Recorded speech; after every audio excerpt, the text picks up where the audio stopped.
Ma belle-mère a offert un iPhone 17 Pro Max à tous ses petits-enfants sauf à ma fille parce qu'elle ne fait pas partie de la famille.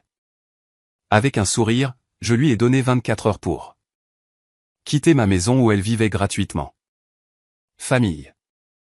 J'ai regardé ma belle-mère faire glisser 2 boîtes flambant neuves d'iPhone 17 Pro Max sur la table, comme si elle couronnait des membres de la royauté.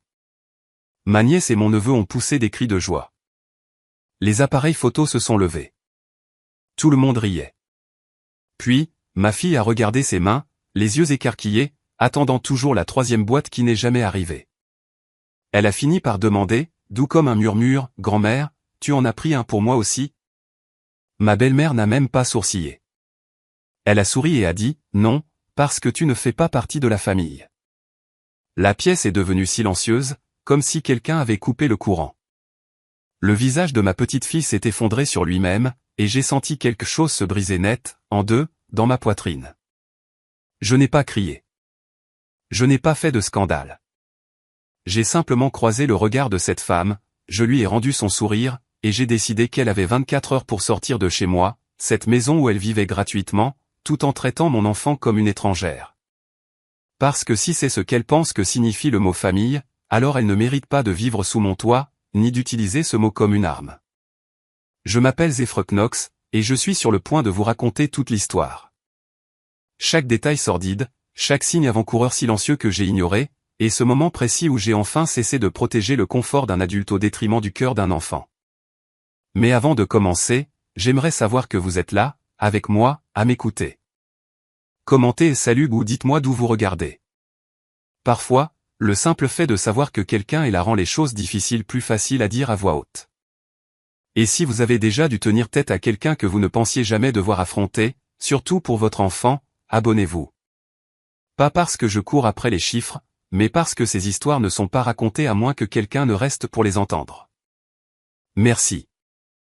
Et maintenant, laissez-moi tout vous dire.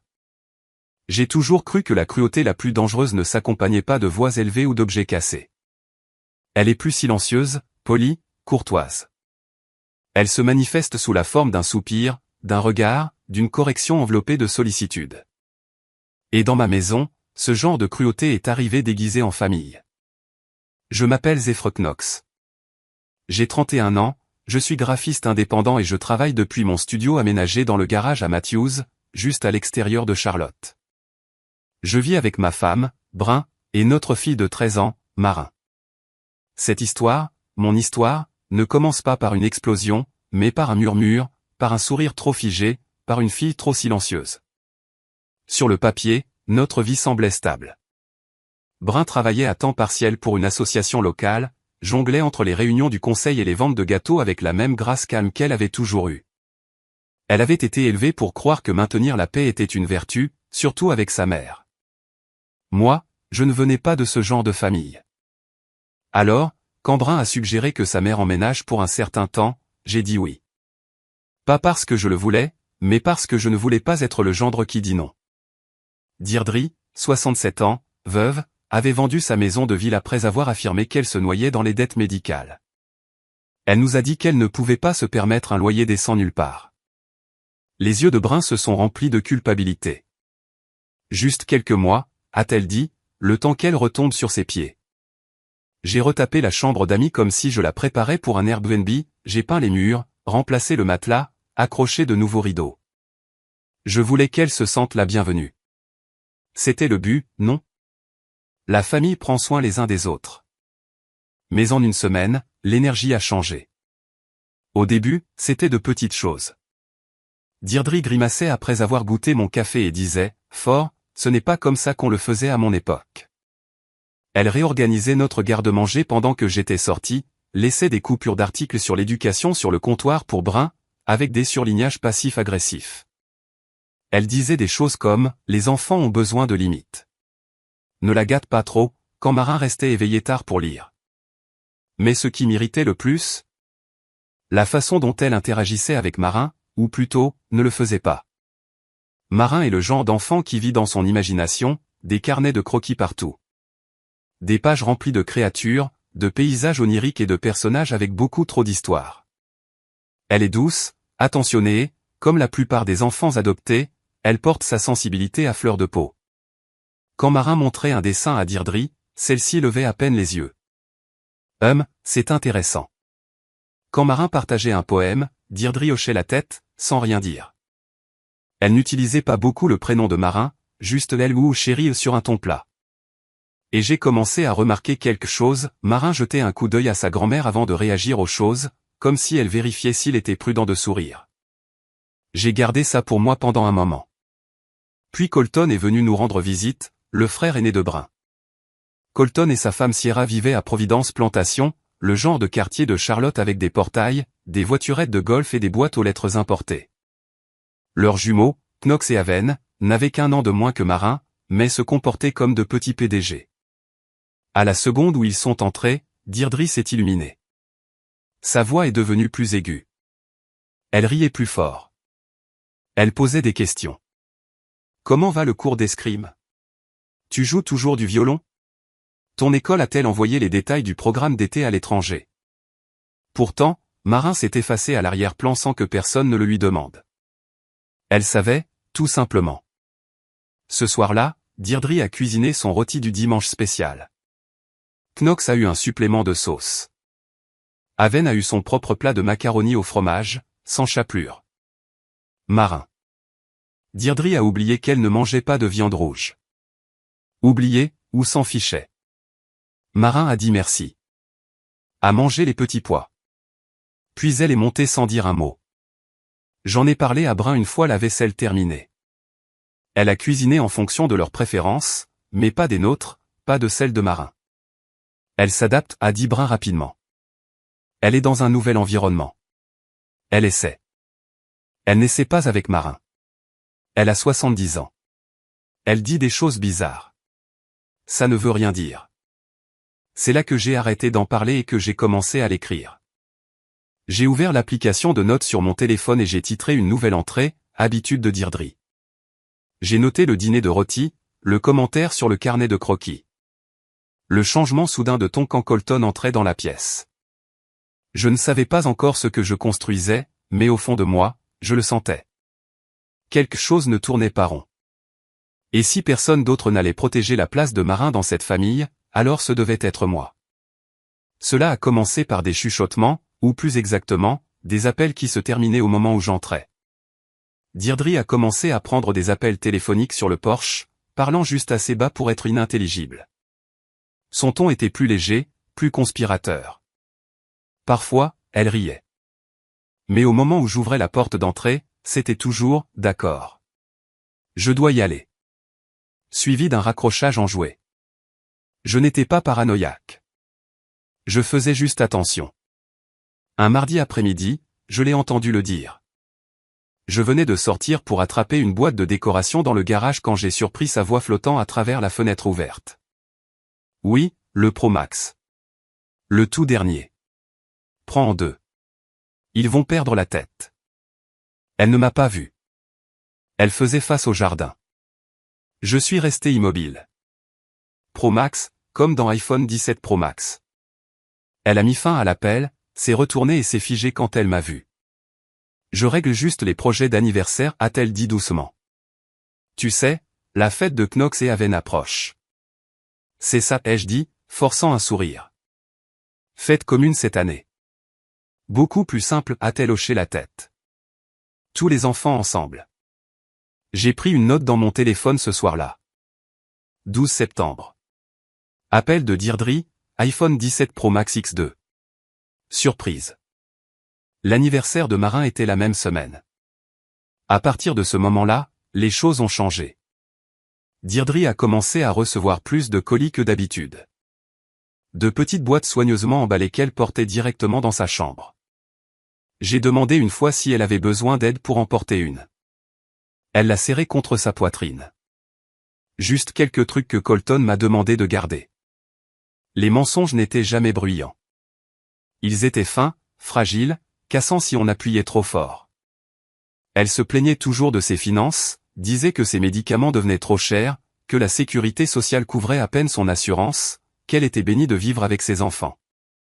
Mais d'une manière ou d'une autre, sa routine de soins de la peau était montée en gamme, nouvelle crème pour les yeux, écran solaire de marque, thé bio que personne d'autre dans la maison ne buvait. Et il y avait des dérapages. Un matin, elle a laissé une lettre ouverte sur le comptoir de la cuisine, un relevé financier d'une société de courtage. Mon œil a accroché le solde avant qu'elle ne l'arrache, plus qu'assez pour louer un appartement au centre-ville de Charlotte pendant 1 an. Brun ne l'a pas vu. Deirdre s'est assurée qu'elle ne le voit pas. J'ai appelé ma meilleure amie Juno ce soir-là. Elle joue un rôle, a dit Juno sans détour. Tu ne peux pas la combattre en public. Pas encore. Continue de documenter chaque affront, chaque mensonge. Si elle prépare quelque chose, tu vas avoir besoin de preuves. Alors, j'ai continué. J'ai fait des captures d'écran de chaque SMS. Deirdre envoyait dans le chat de groupe familial des messages qui ne mentionnaient que Knox et Haven. Pas une seule fois elle n'a mentionné Marin. Pas de bonne chance pour son concours d'orthographe. Pas d'émoji joyeux anniversaire. Rien. Le coup final cette semaine-là est venu de Marin.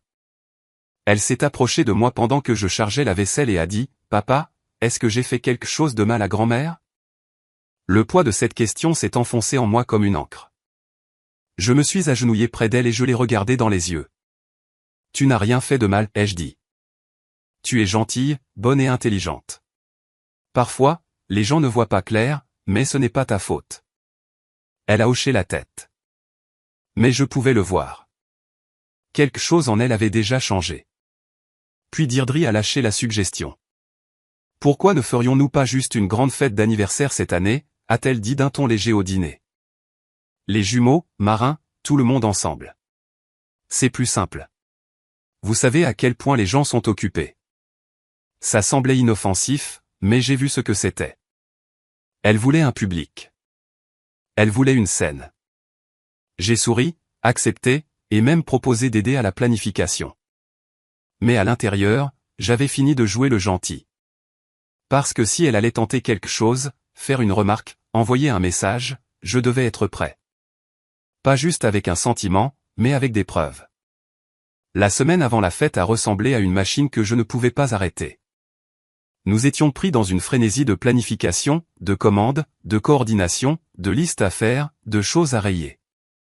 Sauf que j'avais le sentiment désagréable que la personne qui tirait les ficelles n'était ni moi ni Brun. C'était Deirdre. Et elle ne planifiait pas une fête. Elle montait un spectacle. Ça a commencé par une conversation au petit déjeuner. Pour un âge comme celui-ci, a dit Deirdre, en remuant son thé avec un peu plus de force que nécessaire. Vous voulez vous assurer que ce soit mémorable. Ils entrent dans l'adolescence, vous savez. C'est une véritable étape. Brun a hoché la tête lentement. Nous pensions à quelque chose d'intime. Juste les amis et la famille proche. Oh non, chérie. Non, on a 13 ans qu'une seule fois. Vous devriez voir grand. Invitez tout le monde. Faites en sorte que ça compte. Et juste comme ça, ce n'était plus une fête d'anniversaire. C'était un événement. Les invitations se sont multipliées. La réservation du centre communautaire est passée d'une salle à un espace double avec un meilleur éclairage. J'ai conçu les invitations numériques. Brun a coordonné les réponses et le traiteur. Colton et Sierra ont dit qu'ils apporteraient les boissons et peut-être un photographe parce qu'ils avaient un ami avec un drone. Deirdre, bien sûr, avait des opinions. Nous avons besoin d'un bon fond pour les photos, a-t-elle dit un soir, en parcourant des tableaux Pinterest. Et les cadeaux, eh bien, les cadeaux devraient refléter à quel point nous les estimons. Ce sont pratiquement de petits adultes. Marin, assise à l'autre bout de la pièce, a à peine levé les yeux de son carnet de croquis. Plus tard ce soir-là, alors que nous plions le linge, elle m'a dit doucement, je ne veux rien de chic, juste des marqueurs à croquis, et peut-être un nouveau téléphone si ce n'est pas trop. Je savais que son téléphone était en fin de vie. Nous avions parlé de le remplacer, quelque chose d'abordable, fonctionnel, rien d'extravagant. Elle ne demandait pas un symbole de statut, juste quelque chose pour rester connecté, quelque chose que ses amis avaient déjà depuis 1 an. J'ai dit, on verra ce qu'on peut faire. D'accord. Elle a souri, mais je l'ai vue. Elle surveillait Deirdre du coin de l'œil.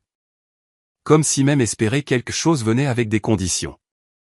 Quelques jours plus tard, j'ai surpris Deirdre sur le porche à nouveau. Je n'avais pas l'intention d'écouter aux portes.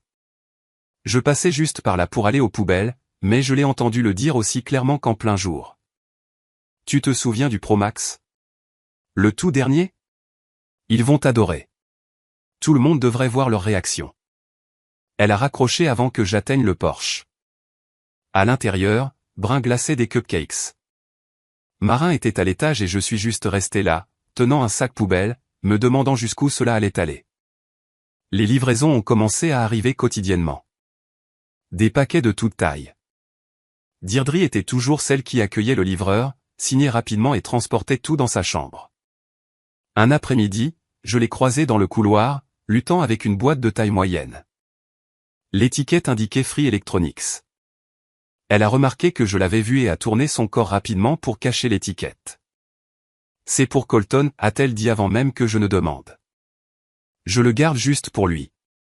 Ne fais pas cette tête. Je n'ai rien dit. Je n'avais pas à le faire. Le mensonge était mince, et elle le savait. Pendant ce temps, Brun et moi finalisions l'installation au centre communautaire. J'avais réservé la plus petite salle, assez d'espace pour les amis, la famille et quelques enfants pour courir sans submerger personne. Deirdre a dit que c'était trop étroit. Vous ne voulez pas que les jumeaux se sentent enfermés. Ils ont l'habitude de plus d'espace. Je n'ai pas bougé, mais je comprenais son angle maintenant. Elle ne planifiait pas pour le confort. Elle planifiait pour le spectacle. Chaque décision qu'elle prenait avait un seul but, faire de Knox et Haven le centre de l'attention et, calmement mais résolument, pousser Marin vers la marge. Un soir, lors d'une conversation décontractée avec une voisine, Madame Daly d'en face, Deirdre a dit quelque chose qui m'a glacé. Ils grandissent si vite, avait remarqué Madame Daly. Oui, a souri Deirdre.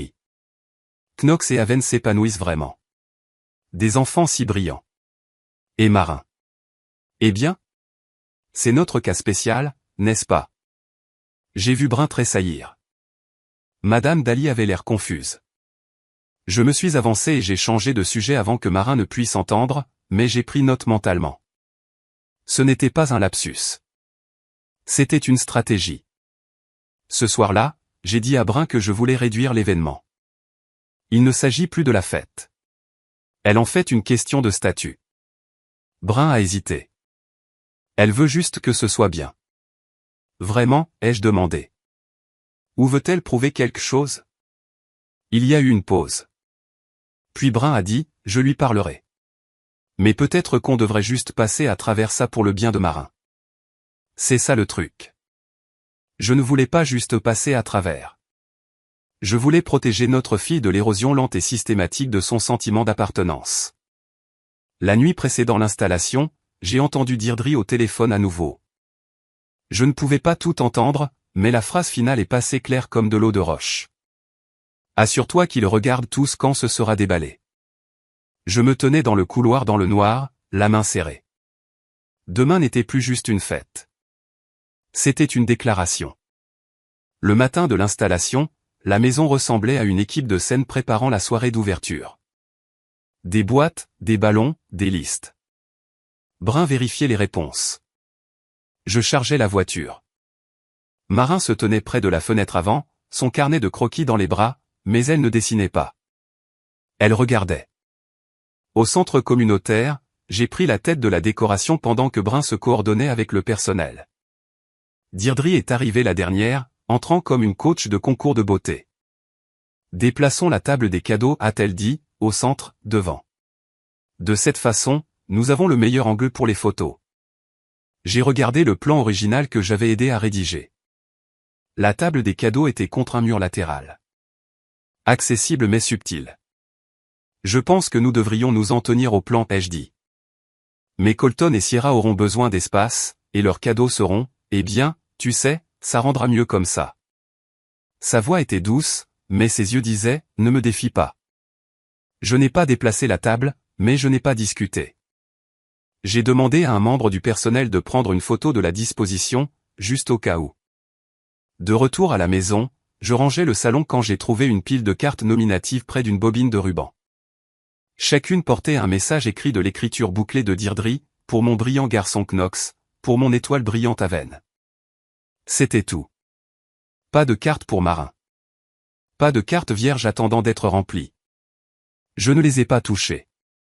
Je ne les ai pas mentionnées. Je les ai juste photographiées et j'ai noté l'heure. Je n'attendais plus de preuves. Je les collectionnais. Ce soir-là, nous avons eu quelques voisins pour aider à gonfler des ballons et plier des nappes.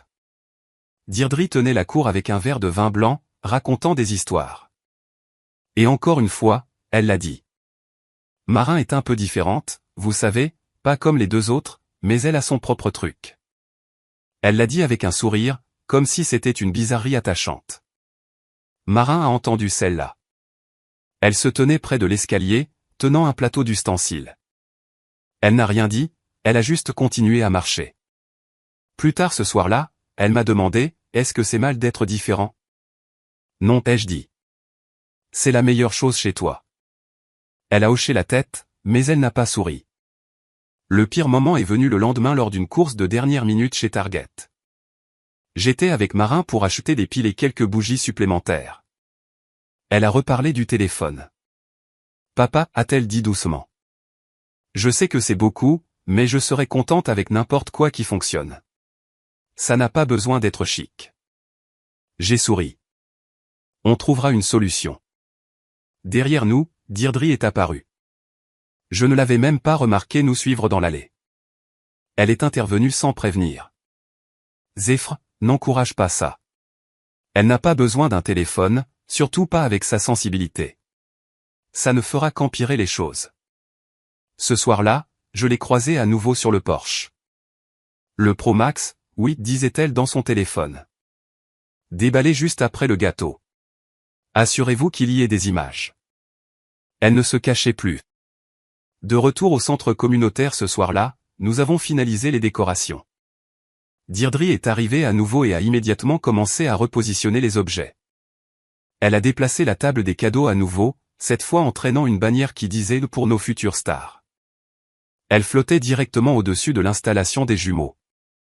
Les cadeaux de Marin, de simples boîtes d'amis, étaient sur le côté, à moitié cachés derrière un pilier. Ce n'est pas accidentel, ai-je dit doucement à Brun. Ta mère met ça en scène. Elle est dramatique, a dit Brun, mais sa voix manquait de conviction. Passons juste la journée de demain. J'ai hoché la tête. Mais je me suis fait une autre promesse silencieuse. Je laisserai le spectacle continuer, mais je serai prêt pour la chute du rideau. Le matin de la fête a commencé dans un calme étrange. La maison était levée avant le lever du soleil, mais au lieu du chaos, tout bougeait au ralenti, prudent, contenu. Marin s'est habillée avec une révérence que je n'avais jamais vue auparavant. Elle a choisi sa robe bleu marine préférée avec les minuscules constellations cousues dans l'ourlet et a demandé à Brun de l'aider à tresser ses cheveux 2 fois. Elle portait la chaîne en argent que nous lui avions donnée pour son dernier anniversaire, celle avec le petit pendentif M qu'elle n'enlevait jamais. Quand elle s'est regardée dans le miroir, ses yeux étaient stables, pleins d'espoir. Elle n'a pas dit grand-chose, mais je pouvais le voir sur son visage. Elle croyait que ce jour signifiait quelque chose. 13 ans. Un seuil, une nouvelle page. Je voulais que ce soit vrai. Au moment où nous sommes arrivés au centre communautaire, le parking était déjà à moitié plein. Des ballons flottaient le long des balustrades avant. À l'intérieur, Brun et moi nous sommes déplacés rapidement pour la mise en place finale, la vérification du son, les collations, les stations pour les jeux et le photomaton. Les amis sont arrivés au compte-gouttes. Voisins, camarades de classe, quelques familles du cercle de Colton et Sierra. L'air bourdonnait de bavardage et de couleurs. Deirdre est arrivée avec près de 45 minutes de retard. Mais quand elle est entrée, c'était comme si un réalisateur était monté sur le plateau. Elle ne nous a pas salués. Elle n'a pas regardé Marin. Elle s'est immédiatement dirigée vers l'équipe de tournage que Sierra avait organisée, son ton sec et assertif. Assurez-vous d'avoir une bonne couverture pendant le segment des cadeaux. C'est le moment fort, a-t-elle dit au gars qui tenait le stabilisateur. Nous commencerons par les jumeaux. Les gens de Colton doivent partir tôt. Et juste comme ça, le flux de la fête a changé. Ce qui avait commencé comme une célébration s'est transformé en performance. Je suis resté près de Marin. Elle faisait de son mieux, riant avec ses amis, aidant un camarade de classe avec la table des cupcakes, mais ses yeux cherchaient sans cesse Deirdre pour une reconnaissance. Elle n'est pas venue. Quand est venu le moment des cadeaux, Deirdre a élevé la voix au-dessus de la salle, souriant largement. Ouvrons les cadeaux maintenant pendant que tout le monde est encore frais, a-t-elle frappé 2 fois dans ses mains et a fait signe vers les jumeaux. Marin aussi, ai-je demandé doucement, essayant de rester décontracté. Elle ne m'a pas répondu directement. Knox et Haven passeront en premier puisque certains de nos invités ont un emploi du temps serré. L'air à l'intérieur de moi est retombé. La table des cadeaux avait été organisée, sans aucun doute, par les mains de Deirdre. Des douzaines de paquets brillamment emballés étaient empilés d'un côté où se tenaient maintenant Knox et Haven. De l'autre, une rangée modeste. 3, peut-être 4 cadeaux étaient posés près de la chaise de Marin. Elle ne s'est pas plainte, mais j'ai vu le changement dans ses épaules, la façon dont elle m'a regardé, puis a baissé les yeux. Nous avons formé un cercle. Knox a déchiré une boîte d'écouteurs. Haven a déballé un ensemble de journaux de luxe avec ses initiales gravées en or. Les applaudissements sont venus facilement. Des rires, des flashs de téléphone. Les jumeaux rayonnaient. Puis est venu le moment. Deirdre s'est levée, a demandé le silence d'un geste. Avant de terminer, a-t-elle dit, il y a quelque chose de spécial de la part de grand-mère. Elle a disparu derrière un rideau près du fond, et quand elle est revenue, elle portait 2 boîtes cadeaux identiques, grandes et étincelantes dans du papier d'emballage métallique, des rubans noués comme un nœud papillon. Tout le monde s'est tu. Elle a tendu une boîte à Knox, une à Haven. Marin s'est avancé sur son siège. Son sourire est apparu comme le premier signe du printemps. Je savais ce qu'elle pensait qui allait arriver. Je l'ai vu dans son corps. Cette croyance fragile et audacieuse. Les jumeaux ont déchiré l'emballage. Des acclamations ont éclaté. iPhone 17 Pro Max. Le haut de gamme. Oh mon Dieu, a couiné Haven. Knox a levé le sien comme un trophée. Quelqu'un a crié, ouais, c'est dingue. Deirdre souriait, satisfaite. Je veux juste que mes petits-enfants aient le meilleur. La salle vibrait d'admiration. Les téléphones se sont levés. Quelques personnes ont applaudi. Marin a regardé l'espace restant derrière Deirdre, attendant, mais il n'y avait pas de 3e boîte. Pas de mention d'un autre cadeau. Rien. Juste le silence. Et ce silence faisait plus mal que tout ce qui avait précédé. Marin a regardé ses mains jointes sur ses genoux. Puis, d'une voix si petite que j'ai failli la manquer, elle a demandé, « Grand-mère, et le mien ?» La question a résonné comme une épingle qui tombe. Deirdre s'est tournée lentement, sa voix coupant à travers la pièce. « Non, a-t-elle dit. Parce que tu ne fais pas partie de cette famille. » Le temps s'est arrêté. Marin s'est figé. Je me suis levé. Des halètements ont parcouru la foule. Quelques personnes ont détourné le regard, mal à l'aise. Certains tenaient encore leur téléphone en train d'enregistrer sans réfléchir. Deirdre n'a pas sourcillé. Elle a ajouté, tu as été adopté. Tu n'es pas du même sang. Tu devrais connaître ta place. Le souffle a quitté mon corps. J'ai vu le visage de Brun s'effondrer, l'horreur envahissant ses traits. J'ai bougé vers Marin, mais elle était déjà debout, les mains tremblantes, les joues en feu. Elle a couru dans le couloir latéral vers les toilettes. Je l'ai suivie.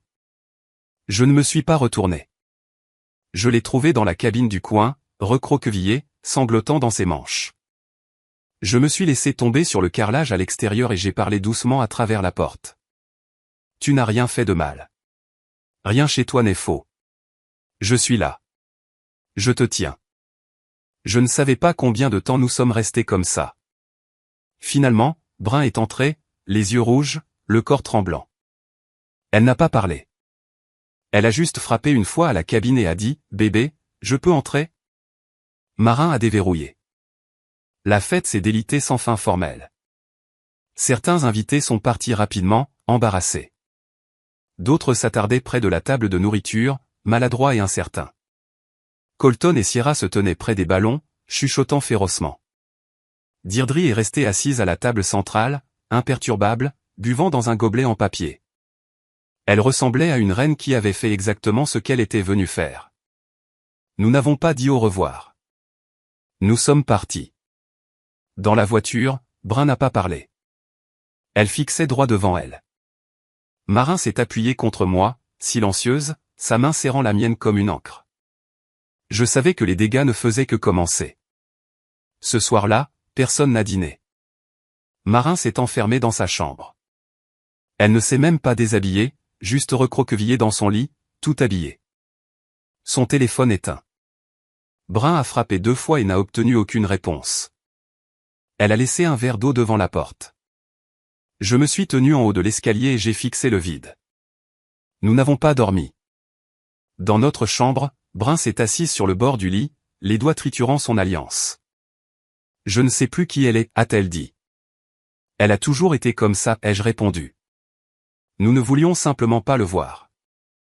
Le lendemain matin, j'ai trouvé Deirdre dans la cuisine. Elle fredonnait. Elle remuait son café, se plaignait qu'il était trop fort, et demandait si nous avions besoin de quelque chose du magasin. Elle n'a pas mentionné la fête, n'a pas reconnu ce qui s'était passé. Quand j'ai évoqué Marin, elle a haussé les sourcils et a dit, elle s'en remettra. Les enfants sont trop mous de nos jours. C'est là que j'ai su, vraiment su, qu'elle n'avait pas agi par colère.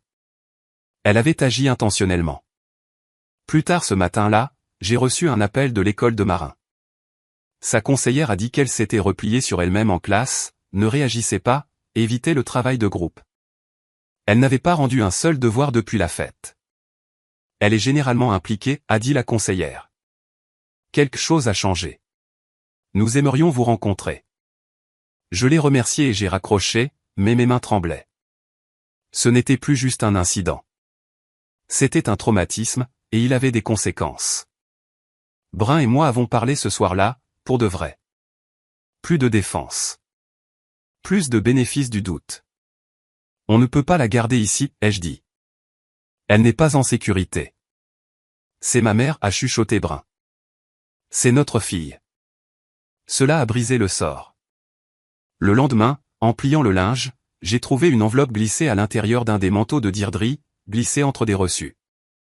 C'était une facture imprimée de Free Electronics. 2 iPhone 17 Pro Max. Acheté 12 jours avant la fête. Payé en totalité. Expédié à notre adresse. Confirmation par email sous un nom que je reconnaissais. Le mien. Mon vieux compte Amazon, celui que je n'avais pas utilisé depuis des années. D'une manière ou d'une autre, elle y avait accédé. Peut-être par Brun. Peut-être en utilisant notre ordinateur. Le nom et l'adresse de facturation étaient les miens, mais la carte ne l'était pas. Elle avait utilisé notre foyer, notre identité comme base d'opération, et elle l'avait fait sans honte. Quand je l'ai confrontée dans la cuisine, elle n'a pas nié. Elle a juste tourné le dos et a continué à couper des oignons. C'est de la fraude, ai-je dit. Non, a-t-elle dit. C'est de la gratitude. J'avais besoin d'une carte. Tu en avais une. Tu devrais être fier.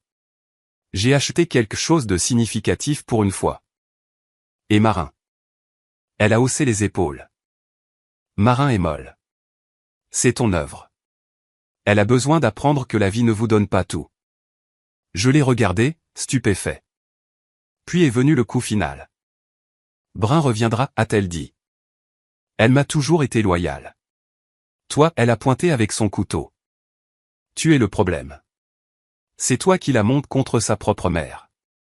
Ce soir-là, Brun a tout entendu. Elle se tenait dans le couloir, silencieuse. Puis elle a marché jusqu'à la porte de Marin et a frappé. Cette fois, Marin l'a laissé entrer. Elles sont restées assises ensemble pendant plus d'1 heure. Après, Brun est descendu, le visage strié de larmes et les yeux cernés. Elle part, a-t-elle dit. Maman part. Je vais aider à faire les valises. Je vais le dire. Et je le penserai. Les jours suivants ont été fragiles. Marin évitait la cuisine. Les repas étaient pris dans les chambres. Le salon était une ville fantôme.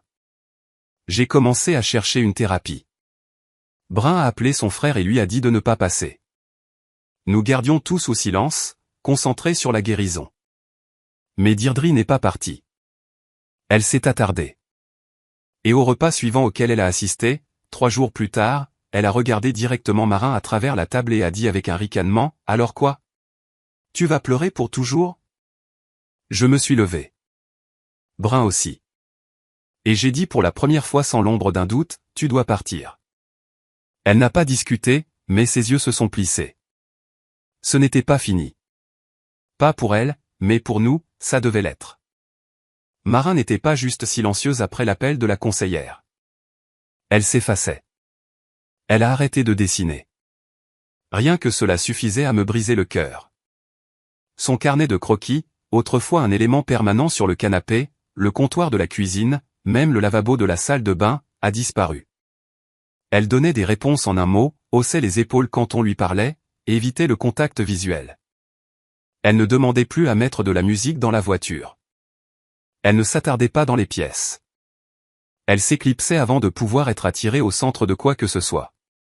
Cette nuit-là, je me suis assis dans la cuisine avec mon ordinateur portable, la seule lumière dans la maison venant de l'écran. Tout le monde dormait, mais je ne pouvais pas laisser tomber. J'ai commencé à lire, des études, des rapports. J'ai trouvé un article sur les effets psychologiques de l'exclusion familiale, et soudain, j'ai eu l'impression de lire sur ma fille. Les mots frappaient comme des coups de poing, honte chronique, estime de soi diminuée, hypervigilance au rejet émotionnel. J'ai pris des notes, relié des comportements. J'ai recoupé les symptômes. Ma fille n'était pas juste triste. Elle intériorisait le fait qu'elle n'avait pas sa place dans sa propre famille. À 4 heures du matin, Brun est descendu. Elle avait l'air de ne pas avoir dormi non plus. Elle s'est assise à côté de moi. Pendant un moment, elle n'a rien dit. Puis, ma mère a utilisé le mot famille comme une arme, a-t-elle dit, et elle l'a pointé droit sur Marin. C'est à ce moment-là que Brun a changé. Pas parce qu'elle a cessé d'aimer sa mère, mais parce qu'elle a commencé à aimer notre fille davantage. On ne peut pas continuer à prétendre que c'est réparable, lui ai-je dit. Elle a hoché la tête. Plus question d'essayer de maintenir la paix. La paix est fausse. Nous choisissons Marin. Au lever du soleil, nous avions un plan. J'avais besoin de plus qu'une émotion pour tenir bon. J'avais besoin de preuves. C'est là que je me suis souvenu des chuchotements à la fête. L'étranger disant, celle-là n'est pas vraiment la sienne. Les regards en biais, les silences lourds de sens. J'ai commencé à passer au peigne fin le chat de groupe familial, remontant des semaines en arrière. Un message est ressorti. Deirdre avait envoyé un rappel à un cousin avant la fête concernant l'adoptée, disant « Elle est douce, mais pas du même sang ». C'était subtil, juste assez de déni plausible pour rendre la chose glissante, mais c'était là. J'ai creusé plus loin. Une amie de Brun lui avait envoyé un SMS quelques jours avant la fête disant « Ta mère était si bizarre au brunch ». Elle n'arrêtait pas d'appeler les jumeaux ses seuls vrais petits-enfants. Je pensais que Marin l'était aussi. Les pièces se sont emboîtées. Ce n'était pas une cruauté accidentelle. C'était semé, planté. Après le départ de Marin pour l'école le lendemain matin, je me suis tourné vers Brun. On le fait maintenant. On lui parle. Plus de délai. Deirdre était dans la cuisine à nouveau, portant la même polaire rose qu'elle portait toujours en hiver. Elle remuait son café comme si rien ne s'était passé. Elle a levé les yeux vers nous et a souri. « C'est quoi ces têtes ? Mauvaise nouvelle ? » « Assieds-toi, ai-je dit. » Son sourire a vacillé. Elle s'est assise. Je n'ai pas élevé la voix. J'ai tout étalé point par point. Son commentaire à la fête, le déséquilibre des cadeaux, les reçus pour les iPhones, les blagues aux voisins, les messages, la façon dont Marin s'effondrait à cause d'elle. Je ne demande pas si c'était intentionnel, ai-je dit. Je te dis ce que ça a fait. Deirdre a cligné des yeux. Puis elle s'est penchée en arrière et a dit platement, « Bien, je m'excuserai. Si c'est ce que vous voulez, je dirai tout ce que vous avez besoin que je dise. » Non, ai-je dit. Nous ne voulons pas que tu joues la comédie. Nous voulons que tu t'en soucies vraiment. Cette fille est trop sensible, a-t-elle dit avec un geste dédaigneux. Vous êtes tous trop mous. C'était une fête. Les gens sont laissés de côté. C'est la vie. Puis elle a ri, et a ajouté, j'ai donné ces téléphones aux jumeaux parce qu'ils porteront le nom de la famille. Ça vaut la peine d'investir là-dedans. J'ai regardé Brun. Son visage était pâle, immobile. Je pouvais le voir en elle, le dernier fil qui cassait. Tu penses que j'ai fait une erreur en l'épousant, a-t-elle dit lentement, sa voix tremblante. Deirdre n'a pas répondu. Tu penses qu'adopter Marin était une erreur, a-t-elle ajouté. Je pense, a dit Deirdre, sa voix tranchante, que tu avais l'habitude d'être plus intelligente concernant ta vie. Nous n'avions pas besoin de dire quoi que ce soit d'autre. Mais Deirdre n'avait pas fini. Cet après-midi-là, elle a appelé Colton. Le soir même, lui et Sierra se sont présentés à notre porte. Elle nous a dit que vous la mettiez à la porte, a dit Colton, les bras croisés. Qu'elle est traitée comme une criminelle. Je n'ai pas discuté. Je lui ai tendu un dossier. À l'intérieur se trouvaient les reçus des téléphones, les captures d'écran du chat de groupe, un résumé écrit de ses déclarations, des photos de la table de fête, les 2 boîtes cadeaux, l'espace vide à côté d'elle, le message de l'ami de Brun. Je ne la mets pas à la porte, ai-je dit. Je protège mon enfant. Colton a lu en silence. Sierra s'est penchée pour regarder, sa bouche s'est serrée. Tu penses vraiment qu'elle pensait tout ça comme ça, a demandé Colton. Elle ne l'a pas juste pensé, ai-je dit. Elle l'a planifié. Brun se tenait à côté de moi, silencieuse. Deirdre est descendue. Puis elle a vu le dossier. Elle a vu leur visage. Et pourtant, elle a ricané. Je ne m'excuserai pas d'avoir dit la vérité, a-t-elle dit. Elle n'est pas l'une des nôtres. C'est juste comme ça. Je l'ai regardée, d'un calme olympien. Vous avez vécu dans notre maison pendant 2 ans, sans loyer. Vous avez utilisé nos cartes. Vous avez blessé notre fille. Et vous continuez à le faire. Vous avez 24 heures pour partir. Son sourire a disparu. Tu ne penses pas ça. Si. C'est notre décision. La mienne est celle de Brun. Colton s'est avancé, la bouche ouverte, mais Brun a levé la main. Non, a-t-elle dit. Tu n'as pas le droit de défendre ça. La voix de Deirdre s'est brisée. Je le dirai à tout le monde. À l'église, au prochain dîner de famille, je leur dirai ce que vous avez fait. J'ai croisé son regard. Alors dis-leur. Et pendant que tu y es, dis-leur pourquoi. Dis-leur que tu as regardé une fille de 13 ans et que tu lui as fait croire qu'elle n'était rien. Elle a ouvert la bouche, mais je n'ai pas attendu. Je me suis tourné vers Colton. Tu peux la prendre, ou elle peut trouver un hôtel. Dans tous les cas, elle est dehors demain. Elle est partie en trombe, claquant la porte derrière elle. Colton a suivi. La maison est tombée dans un genre de silence différent. Cette nuit-là, Brun a pleuré dans le couloir. Je l'ai serré dans mes bras. À l'étage, Marin a demandé si nous allions bien. Je lui ai dit la vérité. Oui, bébé. Maintenant, nous allons bien. Le lendemain matin, Deirdre a fait ses valises. Pas en silence. Bien sûr que non. Elle se déplaçait avec une ampleur théâtrale, marmonnant à propos de trahison et d'abandon. Elle s'est assurée de faire claquer la vaisselle bruyamment dans l'évier. Elle a laissé sa porte ouverte, défiant quiconque de la confronter. Nous ne l'avons pas fait. Colton est arrivé à 10 heures pile. Son visage était pincé. Il n'a pas croisé mon regard. Deirdre a traîné 2 sacs en bas des escaliers et s'est arrêtée à la porte, comme si elle s'attendait à une confrontation finale. Au lieu de cela, Marin s'est avancé. Elle se tenait dans le couloir, ses épaules petites mais droites. Elle tenait ses mains jointes. Au revoir, a-t-elle dit, doucement mais clairement. J'espère que tu seras gentil ailleurs. Deirdre ne l'a pas serré dans ses bras, ne l'a pas remercié. Elle a hoché la tête une fois et est sortie. À la voiture, je l'ai entendu chuchoter quelque chose à Colton. Elle n'aura jamais sa place. Ils regretteront ça. Ça ne m'a même pas mis en colère. Ça a juste tout confirmé. Dans les semaines qui ont suivi, nous ne lui avons pas parlé. Mais nous avons entendu parler d'elle. Sierra a appelé Brun.